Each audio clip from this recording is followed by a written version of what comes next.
We are back.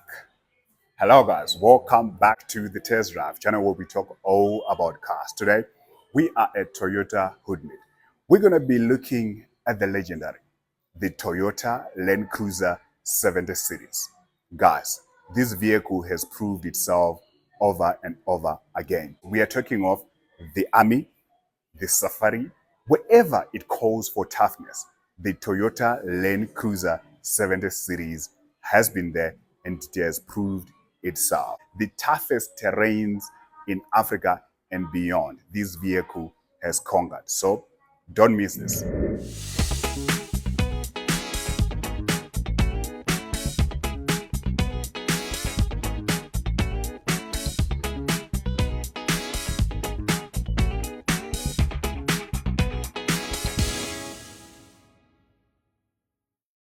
We are looking at the 2024 Toyota Land Cruiser 70 Series station wagon.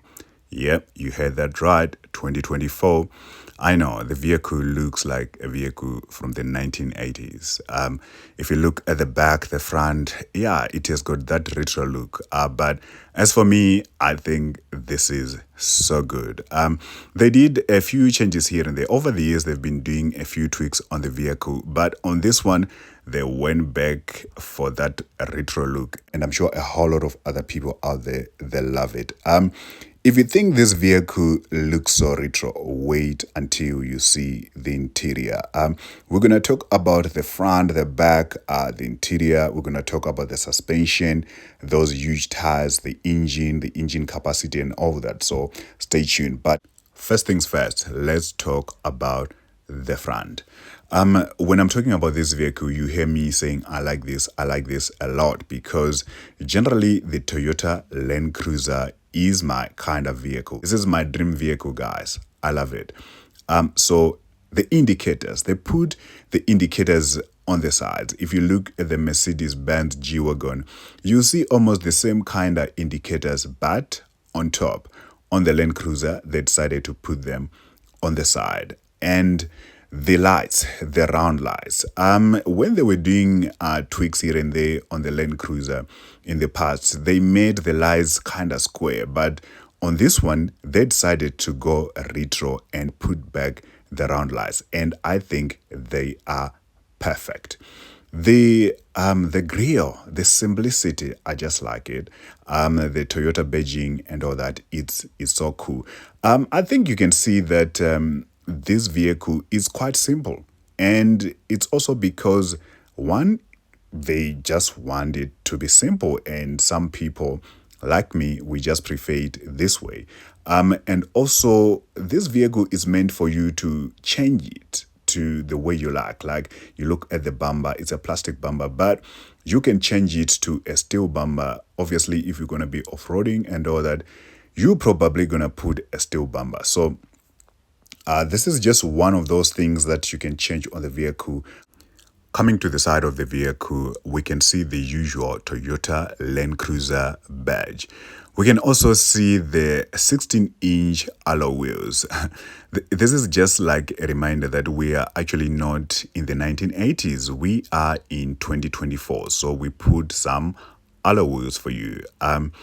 And tires is one of those things that you can change. These are all-terrain tires, but you can always change them to whatever you want. Usually on off-roaders, people like changing tires. It's actually one of the things people will change.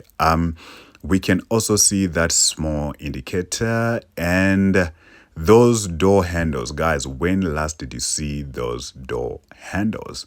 And the key as well is manual. It's manual, retro. Yeah, on the sides, that's it. Let's go to the back. The back of the vehicle is just a reminder that you are stepping into the past.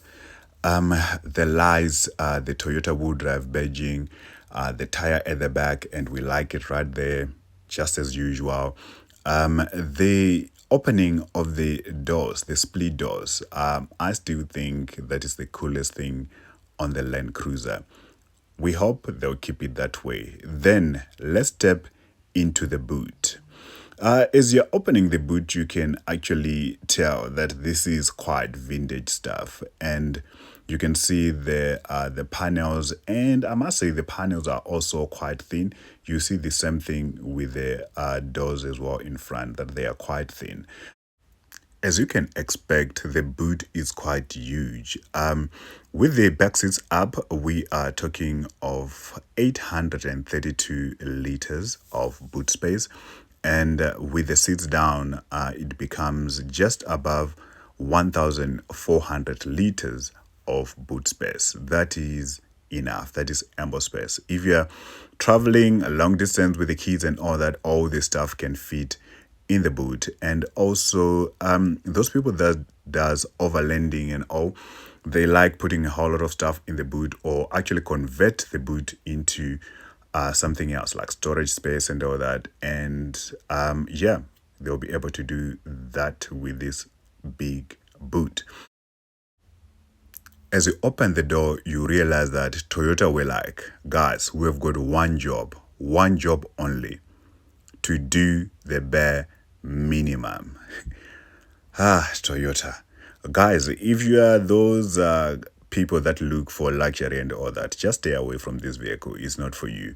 This is meant for ruggedness. It's meant for off-roading and all that. And I understand that this vehicle is not for everyone, and you cannot convince someone to buy this vehicle unless they love it. This vehicle is meant for a certain type of market, people that actually love this simplicity and the ruggedness and the power that comes with this vehicle.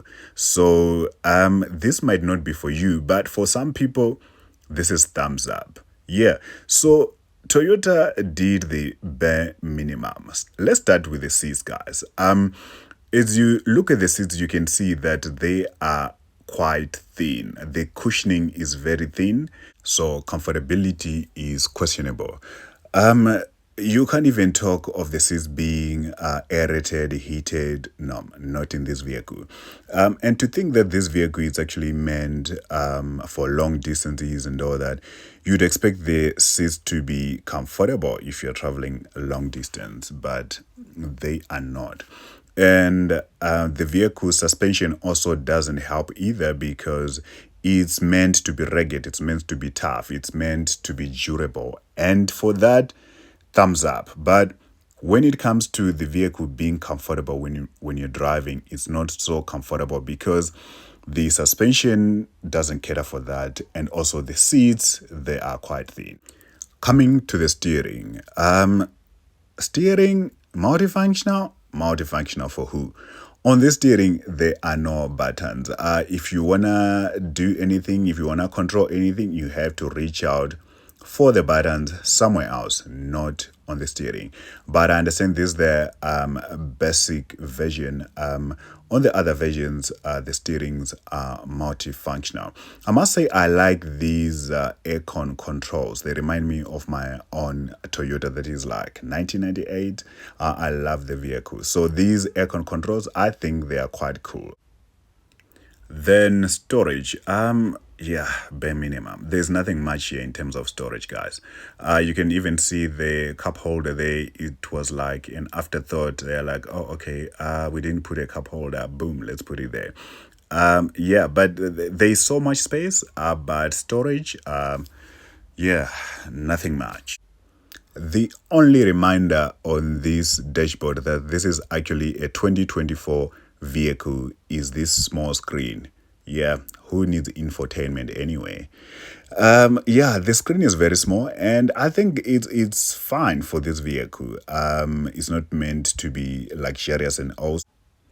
Let's quickly talk about the engine in this vehicle. The engine in this vehicle is one of the major changes they made to this vehicle.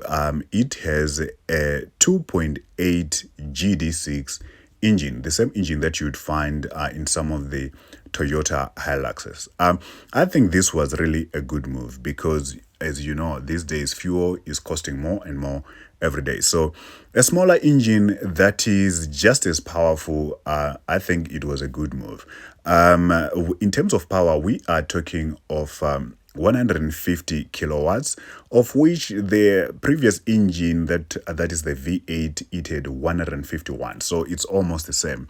But this engine is actually more output in terms of newton meters of torque, because this one produces 450 newton meters of torque, and the V8 was producing 430. So this is actually a better engine in my own opinion. I know some people who have a different opinion, but also this vehicle, in terms of driving experience and engaging when you are doing off-roading, is actually better than the V8. So kudos to Toyota. I think this was a very good move.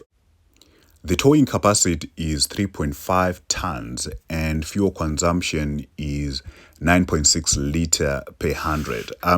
We know these figures are not always accurate. Obviously, it depends on your driving, how you drive, what you're towing as well, what you're loading on the vehicle and all. But that is their claim. They say is 9.6 liter per 100. Of which I think that is not bad. With the 130-liter tank on this vehicle, that means you go over 1,000 kilometers. As we said, it's also relative. Then the cost of the vehicle. This particular vehicle will be 970,000 South African rand. So yeah, it's a bit pricey. I don't really get it though, but I guess Toyota is selling the history of the vehicle, the reputation, reliability, and all that, durability as well. So I guess that's what they are selling, because the features and all that in the vehicle, everything is quite simple. So yeah. Anyway, that's it, guys. Thank you so much for watching. Until next time.